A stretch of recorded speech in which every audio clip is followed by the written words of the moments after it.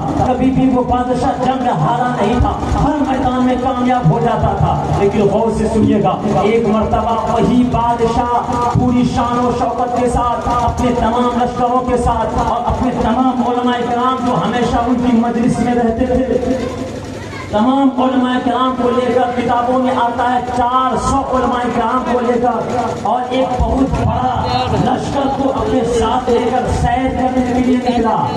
کہاں نکلا؟ گھومنے کے لیے، تفریح کرنے کے لیے، بڑی شان و شوکت کے ساتھ وہ بادشاہ نکلا گھومنے کے لیے۔ لاکھوں کی تعداد میں ان کے ساتھ لوگ ہیں، تمام سپاہی بھی ہیں، وزیر بھی ہیں، اور 400 علماء کرام بھی ان کے ساتھ موجود ہیں۔ اور یہ جس علاقے سے گزر جاتا سارے لوگ اپنے گھر سے باہر نکل کر کے یہ نظارہ دیکھنے کے لیے باہر آ جاتا۔ گھومتے گھومتے وہ بادشاہ شہر مکہ پہنچا۔ کہاں پہنچا؟ شہر مکہ جب وہ بادشاہ پہنچا ہے، شہر مکہ نے دیکھا کہ ایک اللہ تعالیٰ کا پاکیزہ گھر خانہ کعبہ ہے، لوگ دور دراز سے آ کر خانہ کعبہ کا طواف کر رہے ہیں۔ بادشاہ نے اپنی طرف سے ایک ریشمی غلاف اس خانہ کعبہ پہ چڑھوایا۔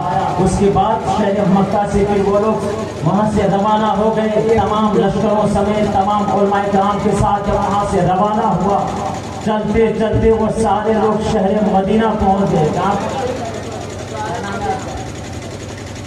صاحب بھائی بڑی توجہ کے ساتھ سن رہے ہیں آپ، یہاں سے سنیے بڑی قیمتی بات۔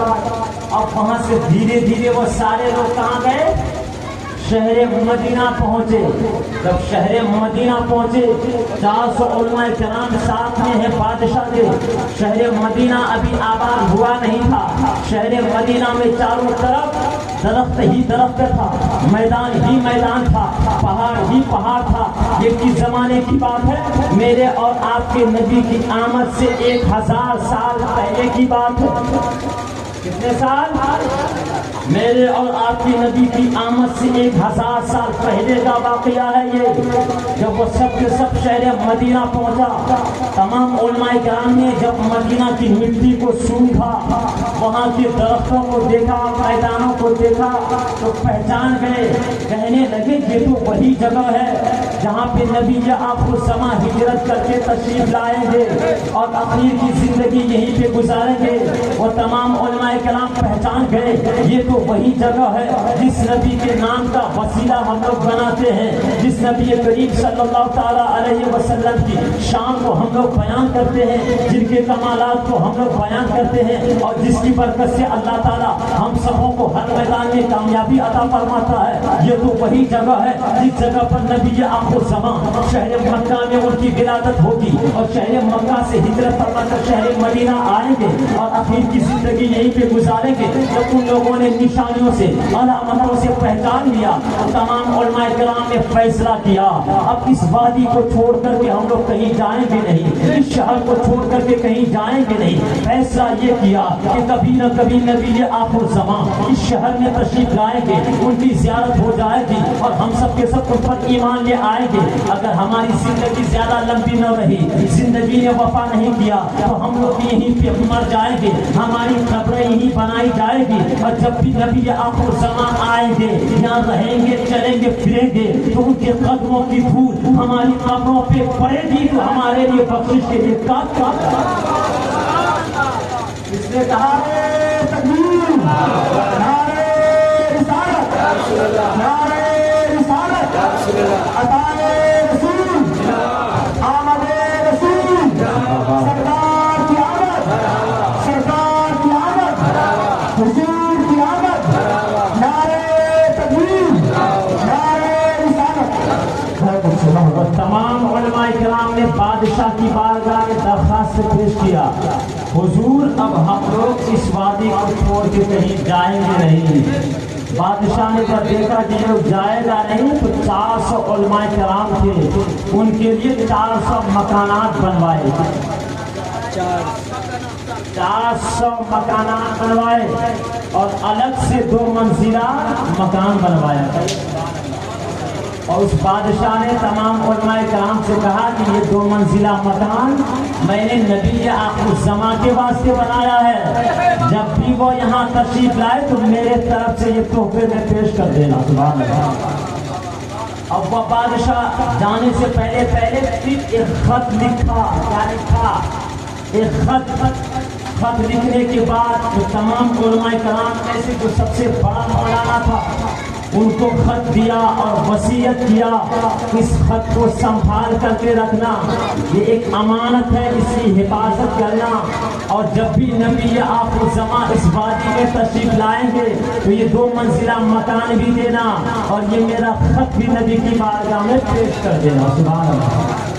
اب وہ بادشاہ وہاں سے چلا گیا۔ یہ کب کی بات ہے؟ نبی کی آمد سے 1000 سال پہلے کی بات ہے۔ کتنے سال؟ 1000 سال پہلے کی بات ہے۔ بادشاہ نے وصیت بھی کیا اگر تمہاری زندگی لمبی نہیں ہوئی تو تم اپنی اولاد کو وصیت کرنا، ان کو یہ خط دے دینا اور ان کو کہہ دینا وہ اپنی اولاد کو نصیحت کرے، وہ اپنی اولاد کو نصیحت کرے تاکہ نسلاً بعد نسل کسی طریقے سے یہ میرا لکھا ہوا خط نبی کریم کی بارگاہ میں پہنچ جائے گا۔ سبحان اللہ۔ اب وہ بادشاہ وہاں سے چلا گیا اور اللہ تعالیٰ نے ان تمام علماء کرام کی اولادوں میں بڑی برکتیں عطا فرمایا۔ دھیرے دھیرے پورے شہر مدینہ میں وہ لوگ پھیل گئے اور وہ مولانا کا جب وقت قریب آیا دنیا سے جانے کا اپنے بیٹے کو بلایا اور کہا بیٹا یہ ایک بادشاہ کا خط ہے، یہ امانت ہے، اس کو سنبھال کر کے رکھنا، نبی آخر الزماں آئے تو ان کی بارگاہ میں پیش کر دینا، اگر تمہاری بھی زندگی نے وفا نہیں کیا تو تم اپنی اولاد کو وصیت کرنا۔ اب وہ خط میرے نبی کی بارگاہ میں 1000 سال کے بعد پہنچتا ہے، ذرا زور سے بولو سبحان اللہ۔ اب وہ خط کیسے پہنچتا ہے اس کو ملاحظہ فرمائیں۔ میرے اور آپ کے نبی کی ولادت ہوئی شہر مکہ میں۔ شہر مکہ میں کتنے سال میرے نبی رہے؟ 53 سال۔ شہر مکہ میں کتنے سال رہے؟ 53 سال۔ اور 40 سال کے بعد میرے نبی نے اعلان نبوت کیا اور کل جو زندگی آپ نے شہر مکہ میں گزارا وہ ہے 53 سال، اور 53 سال کے بعد ہجرت کر کے آپ شہر مدینہ آ گئے۔ کہاں آ گئے؟ شہر مدینہ یعنی شہر مکہ کو چھوڑ دیا.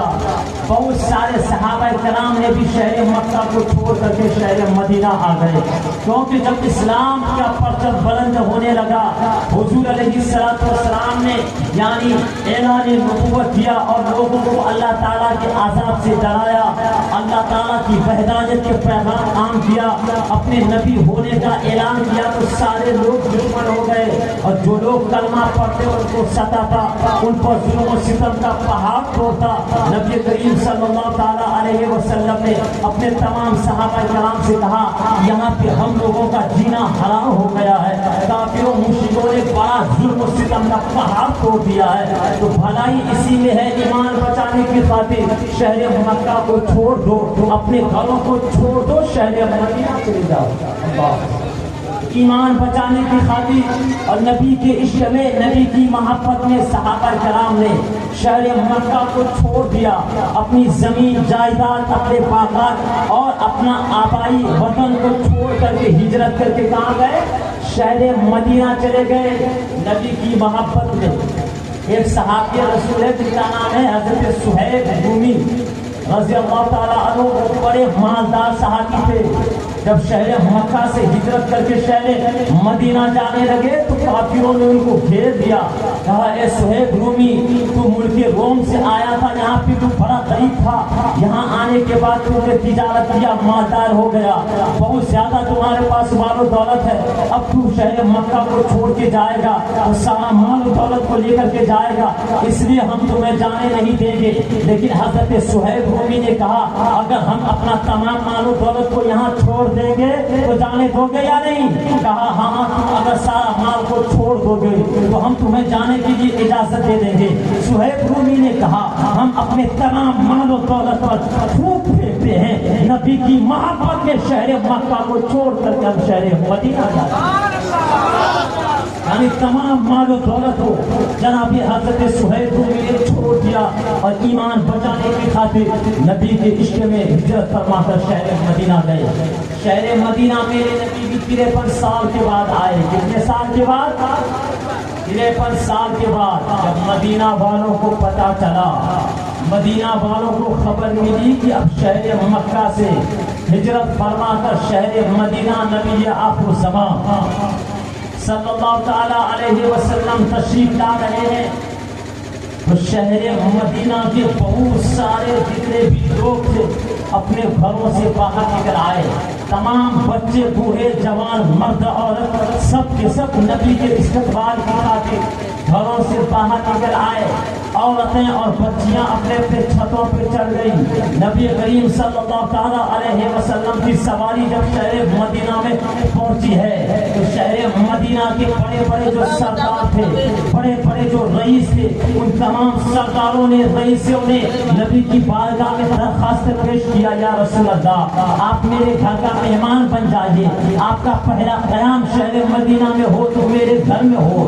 لیکن نبی کریم صلی اللہ تعالیٰ علیہ وسلم نے فرمایا اے میرے صحابیوں سنو, یہ میری اونٹنی اللہ تعالیٰ کے حکم سے چل رہی ہے, اس کو چھوڑ دو, یہ جہاں بیٹھ جائے گی سمجھ لو میرا قیام وہیں پر. اب میرے اور آپ کے نبی اونٹنی پہ بیٹھے ہوئے ہیں, اونٹنی شہر مدینہ کے گلیوں میں چل رہی ہے اور تمام صحابہ کرام جلوس کی شکل میں نبی کے پیچھے پیچھے چل رہے ہیں. اب بہت سارے لوگ کہتے ہیں جلوس کا ثبوت ہے کیا صحابہ کرام نے جلوس منایا ہے کیا, میلاد منایا ہے کیا, ثبوت مانگتے ہیں. ہم نبی کی میلاد سجائے تو کہے گا اس کا ثبوت قرآن میں حدیث میں ہے کیا, صحابہ کرام نے ایسا کیا ہے کیا. ہم نبی کی بارگاہ میں درود و سلام پیش کریں تو کچھ لوگ کہے گا اس کا ثبوت کہاں ہے, اس کا ثبوت حدیث و قرآن میں ہے یا نہیں. ارے ان کو سمجھنا چاہیے کام جو ہو رہا ہے غلط ہے یا صحیح. اگر صحیح ہے تو مان لو, ثبوت کی بات کرو گے تو قرآن میں بھی ملے گا, حدیث میں بھی ملے گا اور صحابہ کرام سے بھی ثابت کر دوں گا. لیکن نبی کی بارگاہ میں سلام پیش کیا جائے تو کون سا غلط کام کر دیا. سیڑھی رکھ کے فاتحہ پڑھا تو فاتحہ میں قرآن پاک کی تلاوت ہی تو ہوتی ہے. اب کہے گا فاتحہ کا ثبوت ہے کہاں. ارے ان کو سمجھنا چاہیے فاتحہ میں پڑھا کیا گیا, قرآن کی ہی تو تلاوت ہوئی. یعنی سورہ فاتحہ پڑھا گیا، چاروں کل پڑھا گیا، قرآن پاک ہی پڑھا گیا، ان کی تلاوت ہوئی، اس کا ثبوت مانگتے ہیں۔ اب جو لوگ کہے جلوس صحابہ کرام نے نکالا تھا کیا، تو ان کو بتا دینا یہ حدیث جو میں آپ کے سامنے پیش کر رہا ہوں۔ جب نبی کریم صلی اللہ تعالیٰ علیہ وسلم شہر مدینہ میں پہنچے اور کہا میری اونٹنی کو چھوڑ دو، اس کو چھوڑ دو، یہ جہاں بیٹھی تھی سمجھ لو میرا قیام وہیں پہ ہوگا۔ اب نبی کی سواری شہر مدینہ کی گلیوں میں چل رہی ہے، سارے لوگ نبی کے پیچھے پیچھے جلوس کی شکلیں میں چل رہے ہیں، نبی کی بارگاہ میں درود و سلام پیش کر رہے ہیں۔ یہ جلوس نہیں تو اور کیا تھا، آمد مصطفیٰ کی ہی وجہ سے تو وہ لوگ جلوس کی طرح چل رہے ہیں۔ میں کہتا ہوں اس زمانے میں پلین کا ایجاد نہیں ہوا تھا، اس زمانے میں ہوائی جہاز نہیں تھا۔ اگر ہوائی جہاز ہوتا تو وہ تمام صحابہ کرام ہوائی جہاز کے اوپر سے نبی کی بارگاہ میں پھولوں کی بارش برسا دیتا۔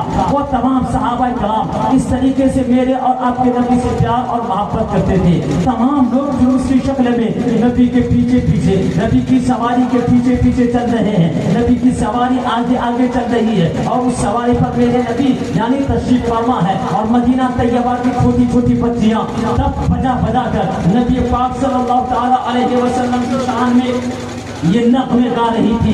طلع البدر علینا من ثنیات الوداع وجب الشکر علینا ما دعا للہ داعی۔ یہ نغمے مدینہ طیبہ کی چھوٹی چھوٹی بچیاں نبی کریم صلی اللہ تعالیٰ علیہ وسلم کو دیکھ کر گا رہی تھی۔ اب وہ نبی کریم صلی اللہ تعالیٰ علیہ وسلم کی سواری چلتے چلتے جہاں پہ آج مسجد نبوی شریف ہے، اسی جگہ پر حضرت ابو ایوب انصاری رضی اللہ تعالیٰ عنہ کا مکان تھا۔ نبی کی سواری وہیں پہ جا کے بیٹھ جاتی ہے۔ نبی پاک جب شہر مدینہ میں آئے تو سارے لوگ باہر نکل آئے تھے، لیکن ایک صحابی جس کے بارے میں آتا ہے جس کا نام ہے حضرت ابو ایوب انصاری، جن کے گھر کا مہمان میرے نبی اور آپ کے نبی بنے شہر مدینہ میں سب سے پہلے جن کے گھر کا مہمان بنے وہ ہے جناب حضرت ابو ایوب انصاری۔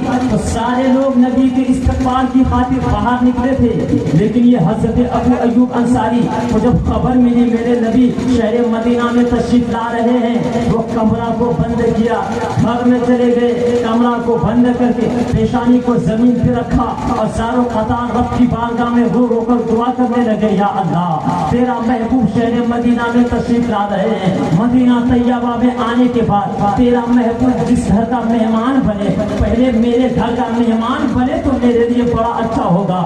میں غریب آدمی ہوں، میں محتاج آدمی ہوں، یا اللہ تیری بارگاہ میں یہ دعا کرتا ہوں میری اس دعا کو قبول فرما لے۔ حضرت ابو ایوب انصاری کی دعا قبول ہو گئی اور نبی کی سواری اسی کے مکان کے پاس جا کے بیٹھ جاتی ہے۔ جناب حضرت ابو ایوب انصاری رضی اللہ تعالیٰ عنہ باہر نکلے اور نبی کریم صلی اللہ تعالیٰ علیہ وسلم کے ساتھ جتنے بھی سامان جو ان کو دیا آپ کے گھر کے اندر گئے اور کہا یا رسول اللہ یہ 2 منزلہ مکان ہے، آپ جس کمرہ میں رہنا پسند کرتے ہیں آپ اس کمرہ میں رہیں، چاہے اوپر میں رہیں یا نیچے میں۔ نبی کریم صلی اللہ تعالیٰ وسلم نے نیچے والے کمرہ کو پسند فرمایا، اور تاکہ لوگ جو ملنے جلنے کے لیے آتے ہیں انہیں دقت نہ ہو۔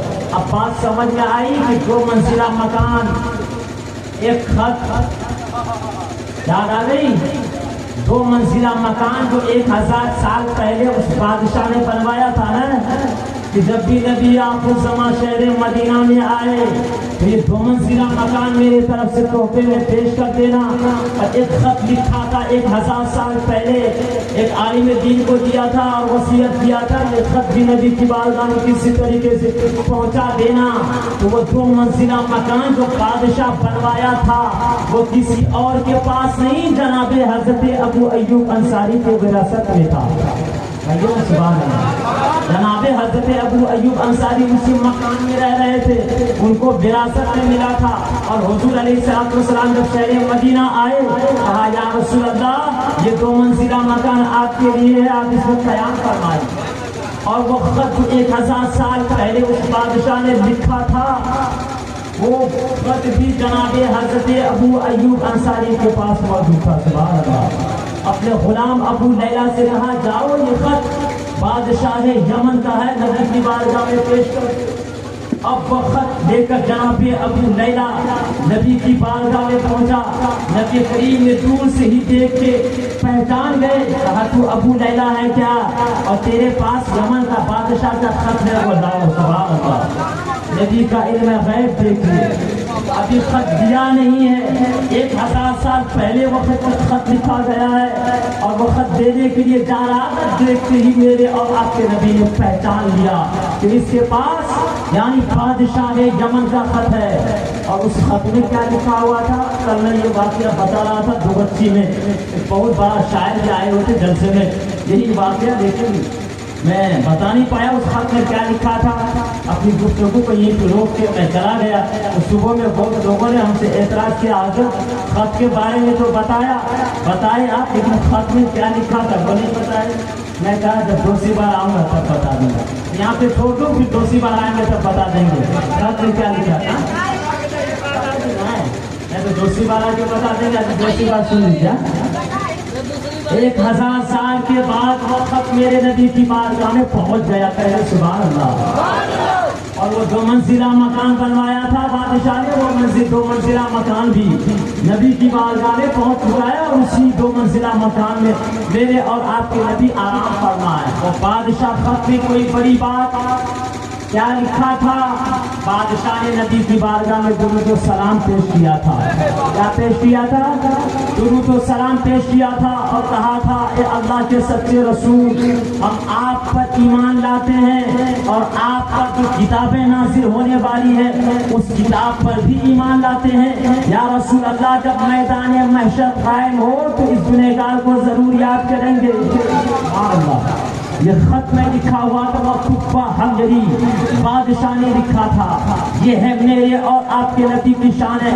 میرے نبی کریم صلی اللہ تعالیٰ علیہ وسلم شہر مدینہ میں 10 سال رہے اور اس کے بعد وصال فرما گئے. اور آج بھی شہر مدینہ میں گنبد خضرا حجرہ عائشہ کے نیچے آرام فرمائے.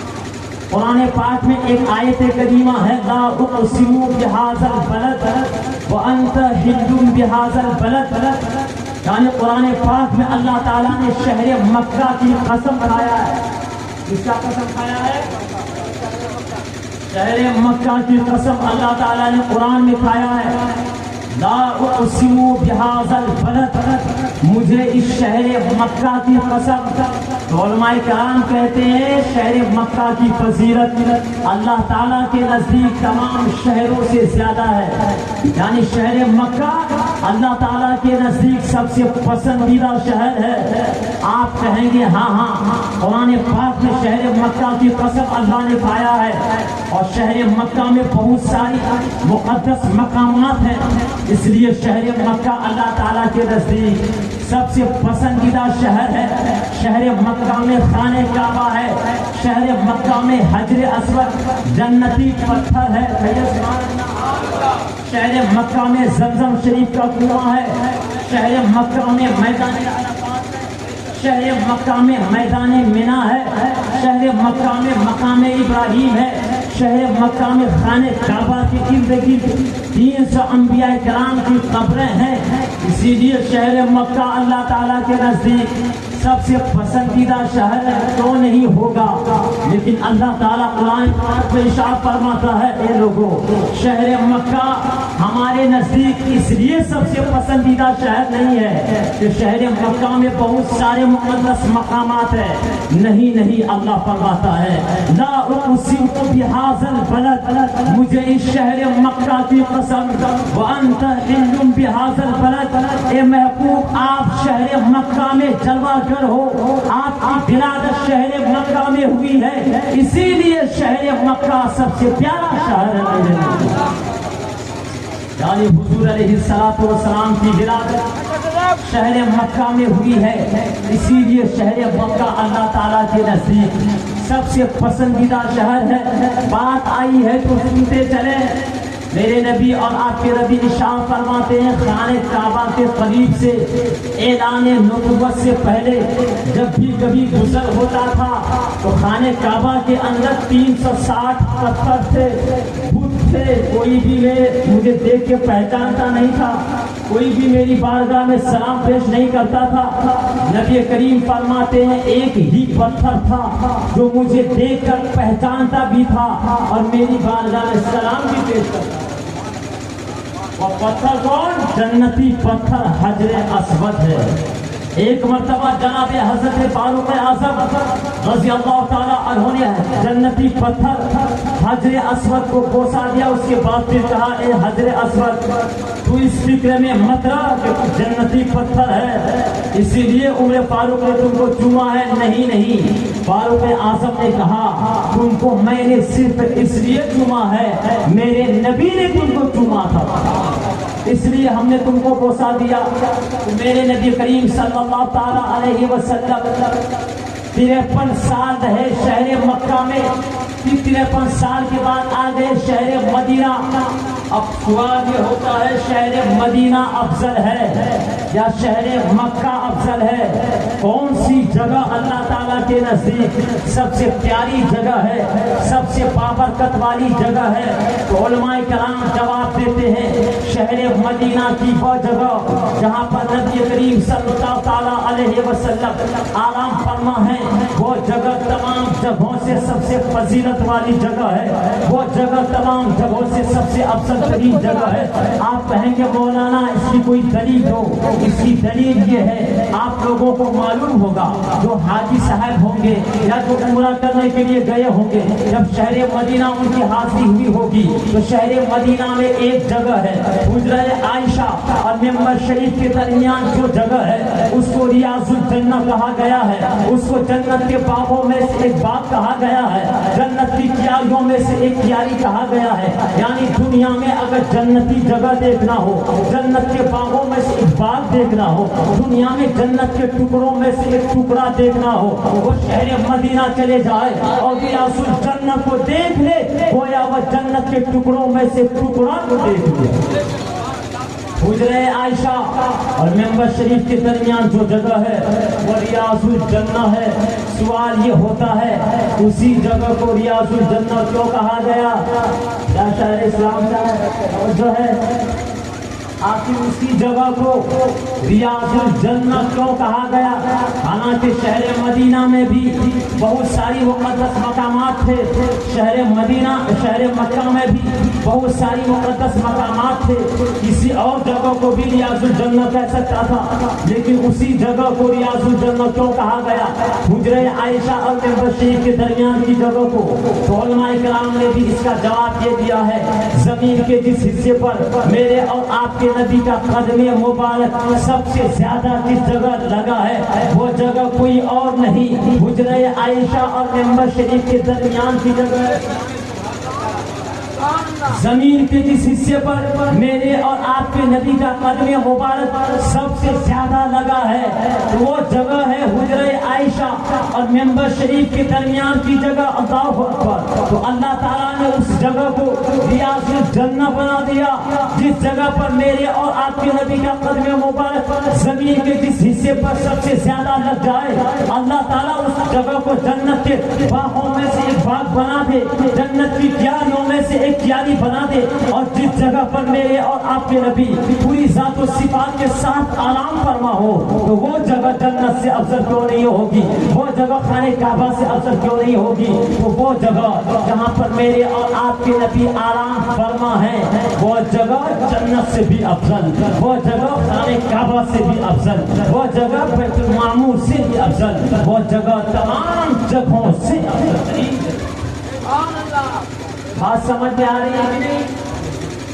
آپ لوگ نبی کی میلاد میں بیٹھے ہیں، نبی کا ذکر سن رہے ہیں، نبی کی میلاد جو لوگ سجاتے ہیں ان کو کتنا بڑا انعام ملتا ہے آپ کو معلوم ہے؟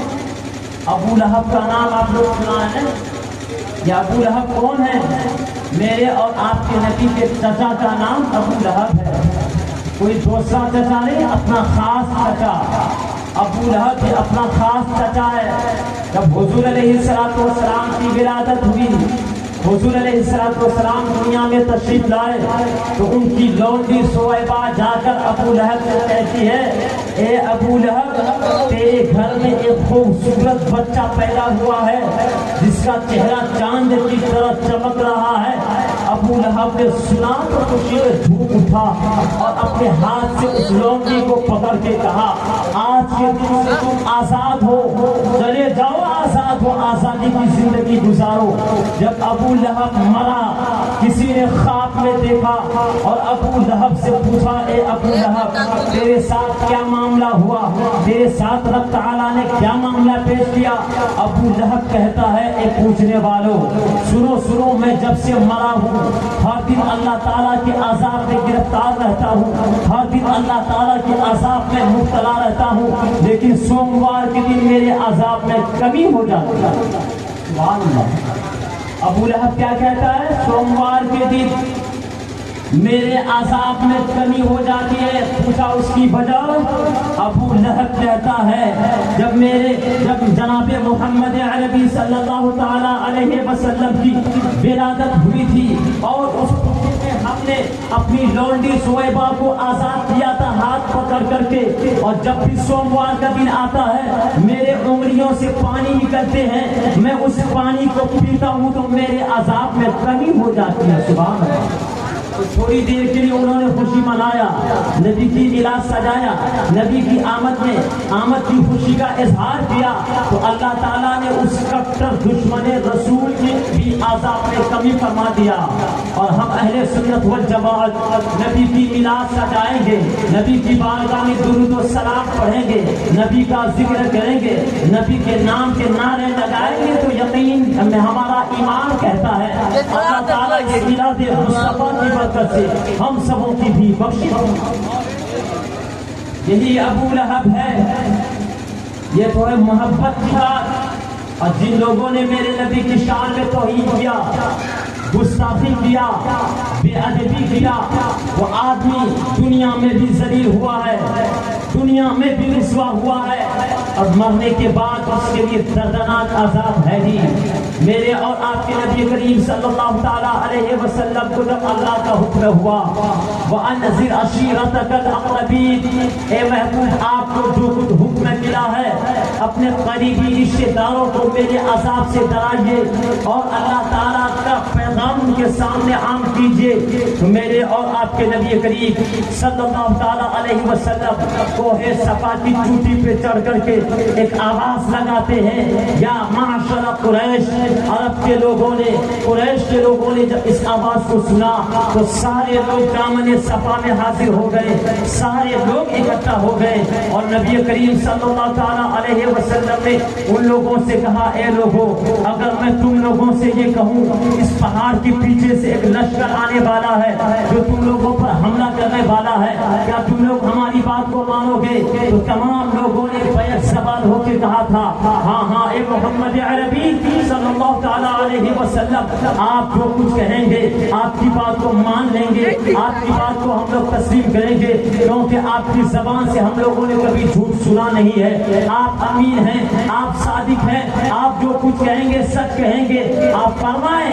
تو اللہ کے نبی اعلان کرتے ہیں اے لوگوں سنو سنو، میں اللہ کا آخری پیغمبر ہوں، میں اللہ کا آخری رسول ہوں، میں اللہ کا وہی پیغمبر اور وہی رسول ہوں جس پیغمبر کی خوشخبری جناب حضرت عیسیٰ علیہ السلام نے دیا ہے، جس کا ذکر تورات زبور انجیل میں آیا ہے۔ میں وہی رسول ہوں، میں تم لوگوں کو اللہ تعالیٰ کے عذاب سے ڈراتا ہوں۔ ایک اللہ کی عبادت کرو، وہ اللہ جس نے آسمان و زمین کو پیدا فرمایا ہے، جس نے سورج چاند کو پیدا فرمایا ہے، وہی عبادت کے لائق ہے، وہی تعریف کے لائق ہے۔